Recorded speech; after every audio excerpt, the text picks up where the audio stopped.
ত্রয়োদশ জাতীয় সংসদ নির্বাচনে পিরোজপুর ২ আসনের ভোটের ফলাফল আমাদের হাতে এসে পৌঁছেছে।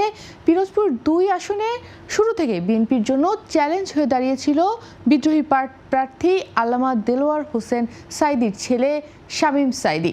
তবুও ৮,২৮৮ ভোটের ব্যবধানে পিরোজপুর ২ আসনে ধানের শীষ প্রতীক নিয়ে জয়লাভ করেছেন আহমেদ সোহেল মঞ্জুর সুমন। তিনি এই আসনে মোট বাংলাদেশের নাম্বার 1 স্টিল বিএসআরএম ১ লাখ, আমরা যদি একটু লক্ষ্য করি তাহলে দেখা যায় যে তিনি মোট ভোট পেয়েছেন ১,০৫,১৮৫টি ভোট এবং অপরদিকে জামাত ইসলামীর দাঁড়িপাল্লা নিয়ে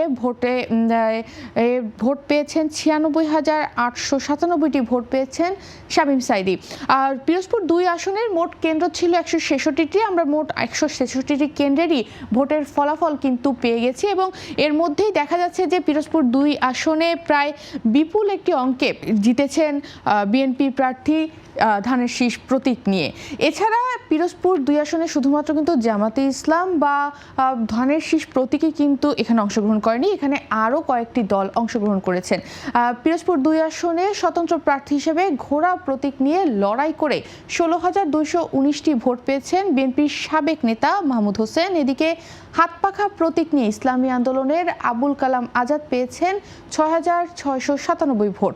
এ আসনে জাতীয় পার্টির মাহিবুল হোসেন বাইসাইকেল প্রতীক নিয়ে পেয়েছেন ৪,৭০৫ ভোট। আর এবি পার্টির ফয়সাল খানের তার ঈগল প্রতীক নিয়ে তিনি পেয়েছেন ৩৯০ ভোট। আর ট্রাক প্রতীক নিয়ে গণ অধিকার পরিষদের আনিসুর রহমান পেয়েছে মাত্র ১৪৫ ভোট।